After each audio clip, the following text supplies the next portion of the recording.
Let's close our eyes.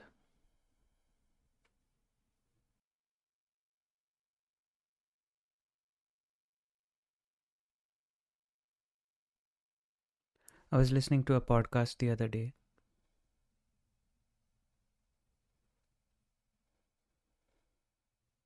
and the guest on the podcast was a retired Navy SEAL, and he was narrating some of the incidents from his Navy days.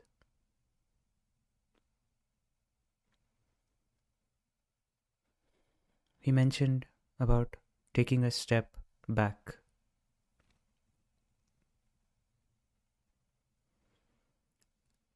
Taking a step back in order to see the terrain better, in order to see a bigger picture,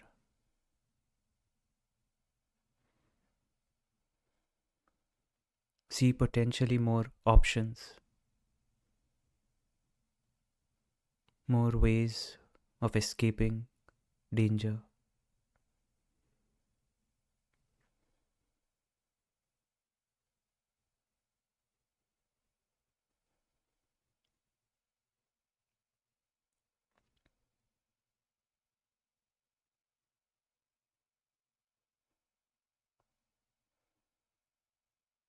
One particular training that he was narrating, which was profound in my opinion, was a training drill for other Navy SEALs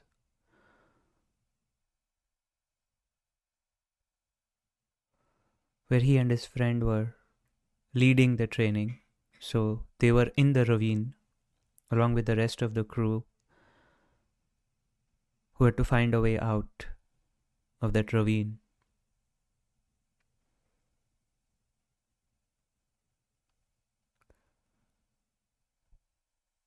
Somehow everyone was paralyzed for the first few minutes as mock deaths kept happening.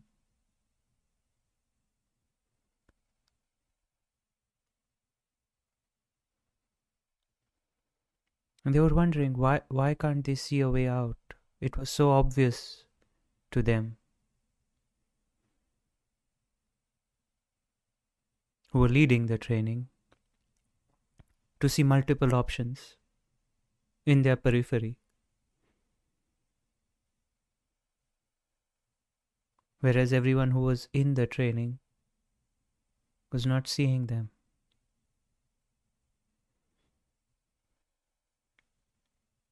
One of them had to shout out to turn right, and then everyone saw that right, and they could escape.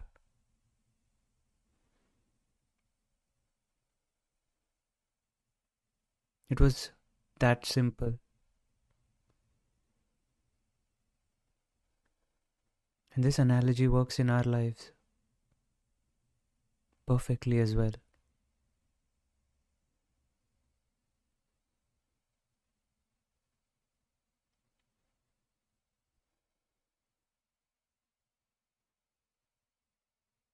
We're so focused on what is in front of us.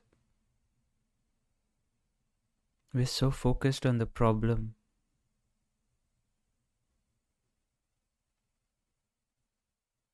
We want to get out of this thing that is confronting us, making us uncomfortable.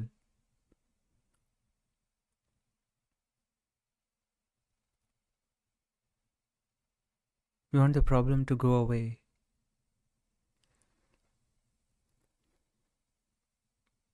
But as I heard in this podcast,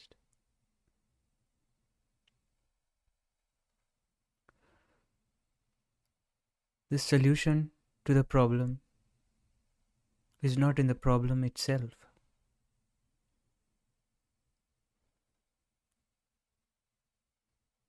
We have to take a step back to see the full problem separate from us. What we end up doing is we think we are surrounded by the problem, so we are the center of the problem. We are in the problem, trying to get out of the problem.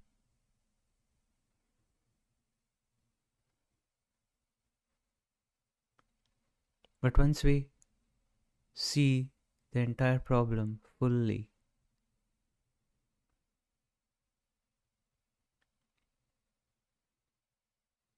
the antidote is right next to it.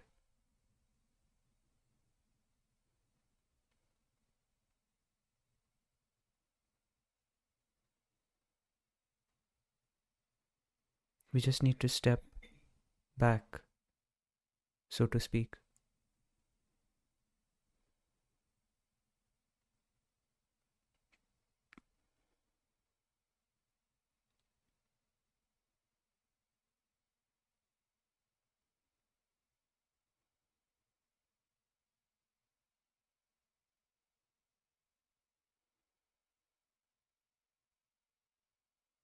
And it's not that we have not seen problems in our life.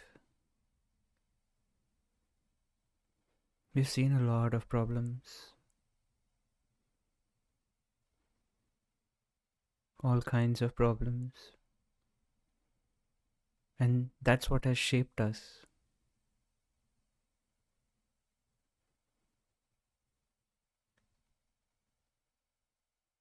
No matter how life threatening every problem felt in the moment, in the center, we are here, healthy and alive.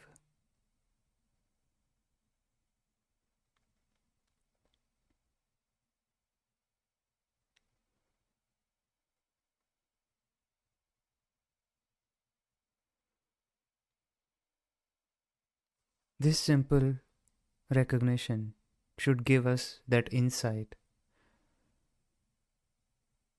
that courage to step back from whatever it is in front of us.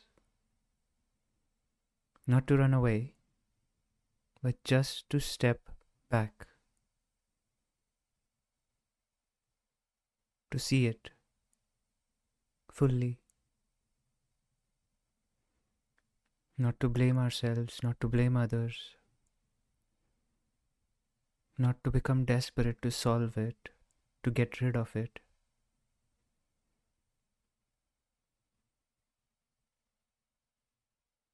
Simple as pains and aches in the body, issues in relationships,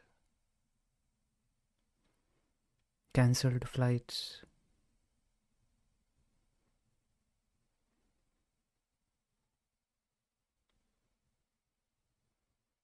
you name it.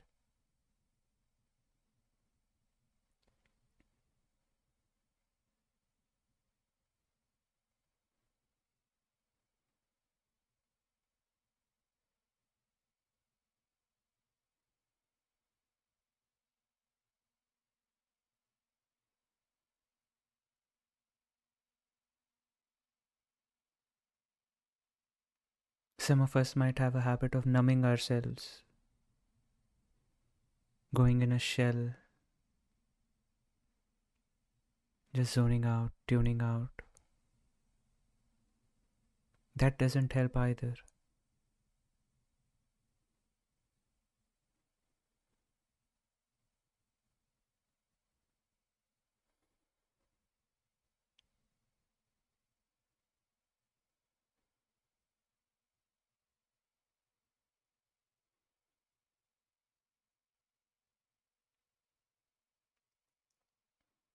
We can do a little experiment to get an experiential taste of what taking a step back feels like.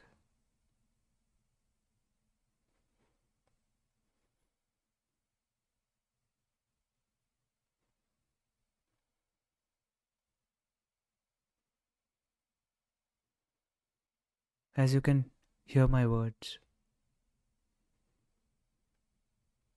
see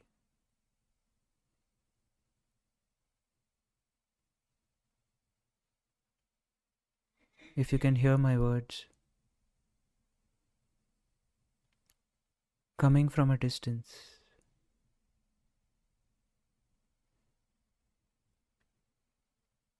as if the words are being spoken somewhere there. I can hear it.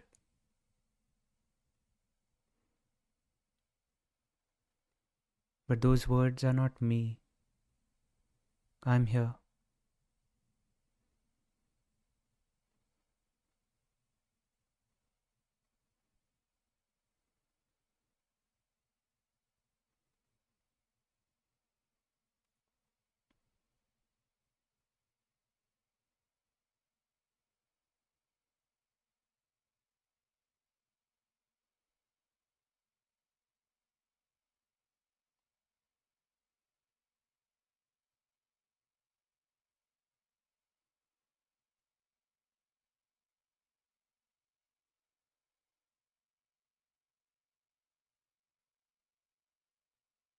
If any thoughts are coming up, confusion is coming up, or some doubt is coming up,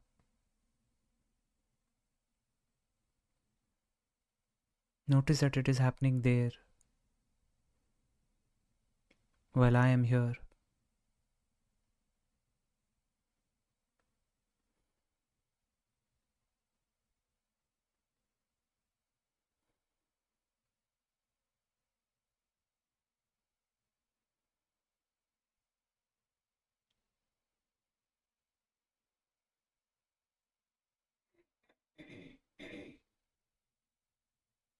No matter how enticing that thought is, don't lean in.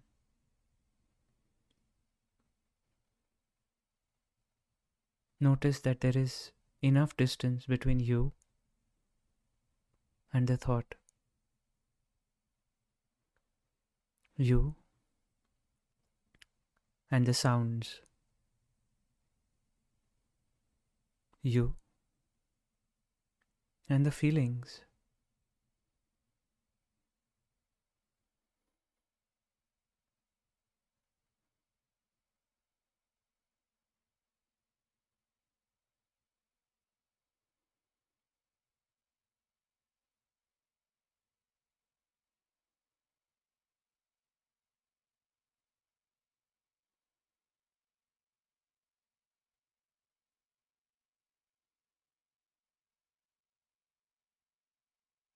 As you take your breath in and out,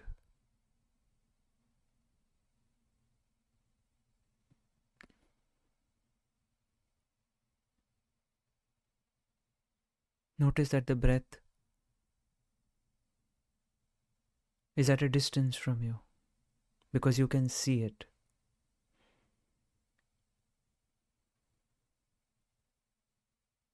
If I asked you to see your eyes,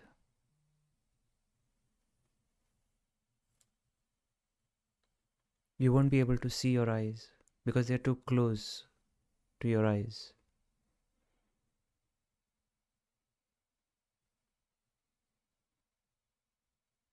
But anything that is at a distance from you, you can see it. The fact that you can see it implies there is distance. We just have to become aware of the distance.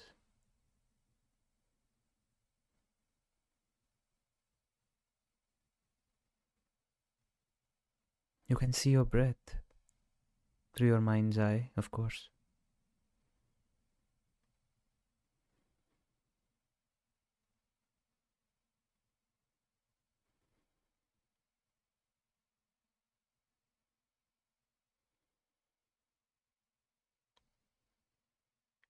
You can hear me at a distance, of course.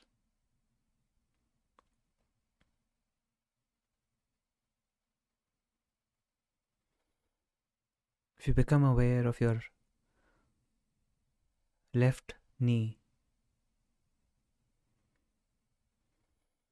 the sensations in and around your left knee,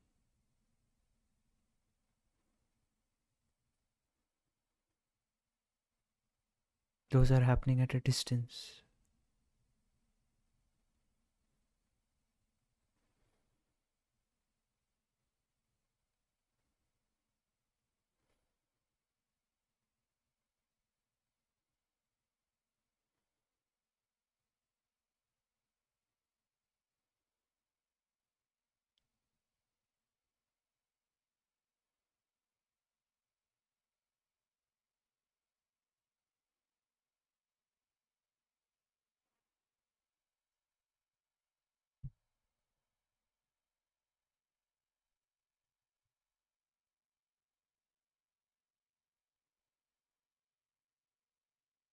This might feel like an effort,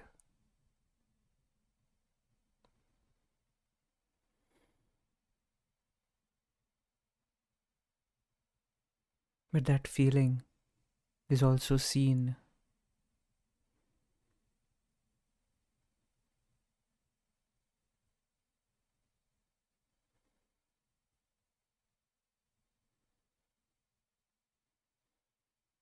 We're not creating any distance.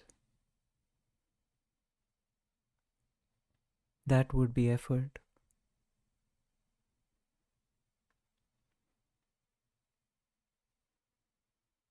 We're just trying to see what we already understand.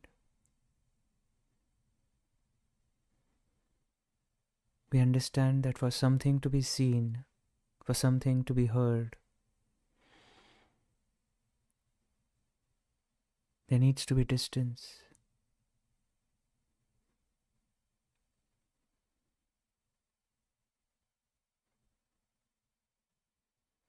Distance between that thing and you.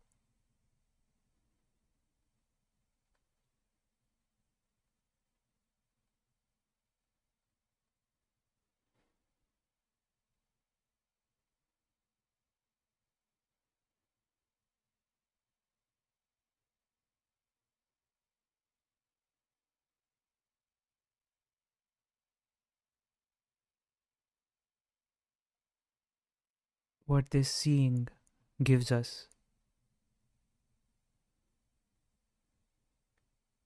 is this ability to choose.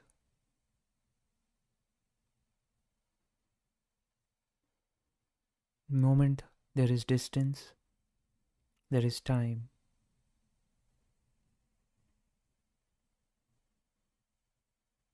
So we have time to choose, to react or respond.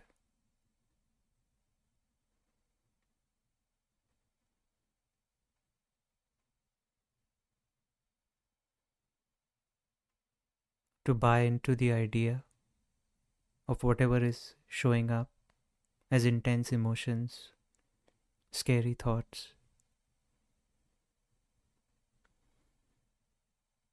or just to see it as a feeling.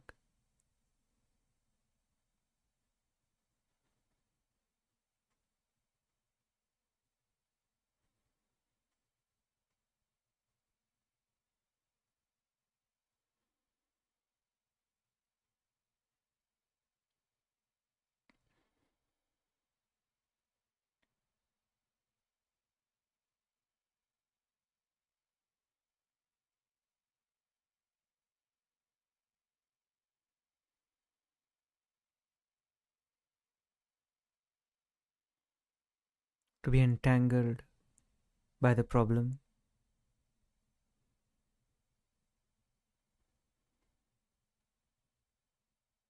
or look for solutions around the problem.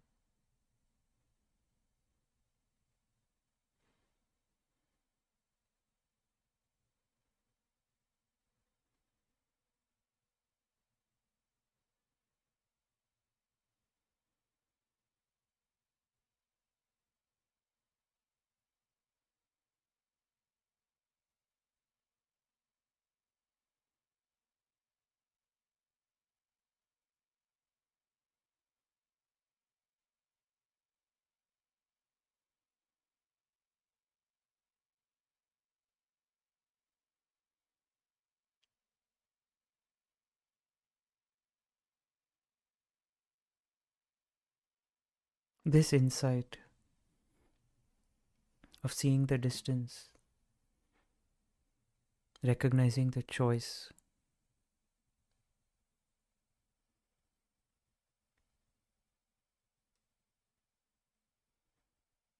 is one of the most intelligent uses of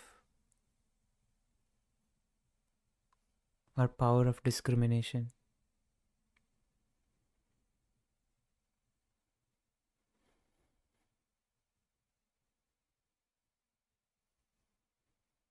To dissociate ourselves from the feeling, from the problem,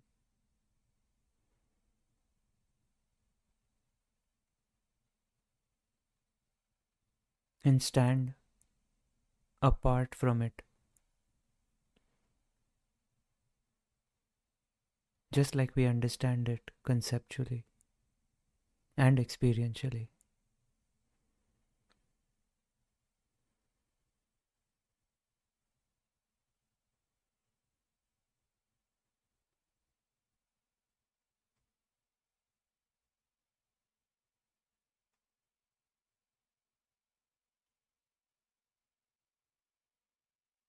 If anger shows up,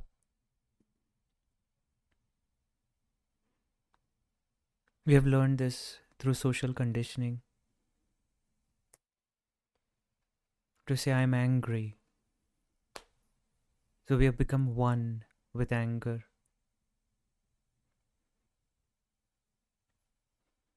Whereas if you can see it clearly that there is anger, because you can see the anger, that's why mistakenly we are formulating it as I am angry. But if we said it the way we saw it, we would stand apart from the anger and then choose to be angry or not.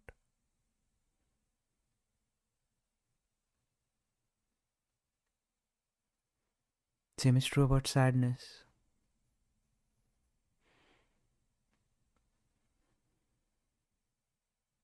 These are just feelings that are showing up, triggered by one thing or another. The triggers don't matter.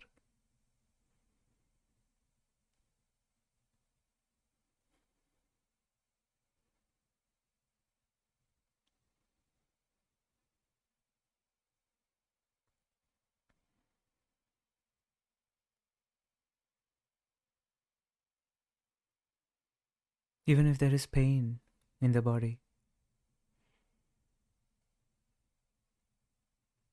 I'm hurting, is what we have learned to say. Instead, there is pain. I can see the pain.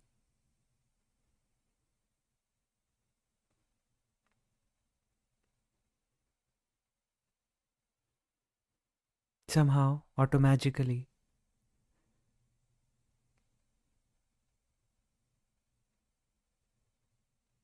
things stop engulfing us.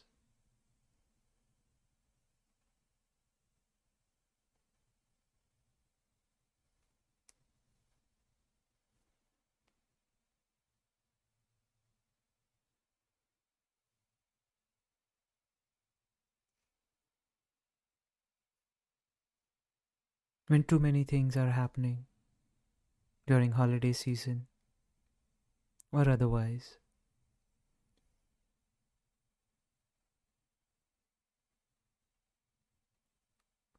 we feel we are engulfed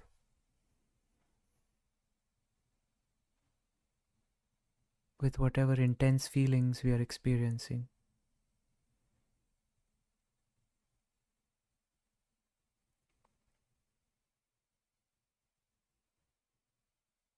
But can we see those feelings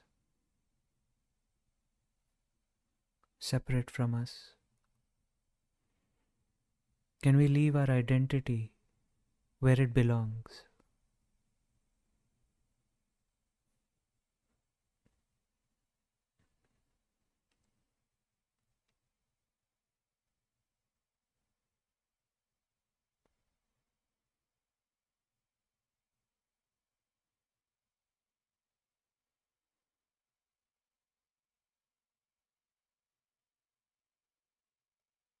It's like saying, I got a flat tire.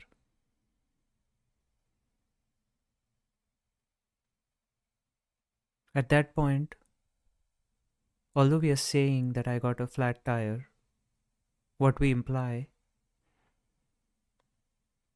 is my car got a flat tire. There is no mistaken identity in that statement. We know we are we, and we know we are not the car. But when it comes to anger, sadness, loneliness, frustration, anxiety, depression, although we see these emotions just like we see the car,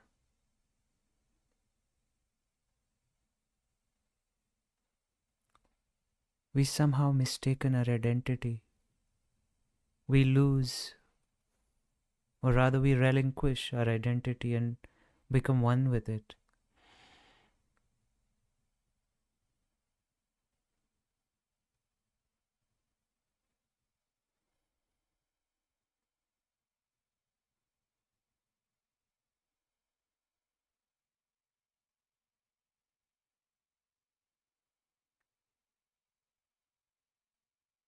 So take a step back.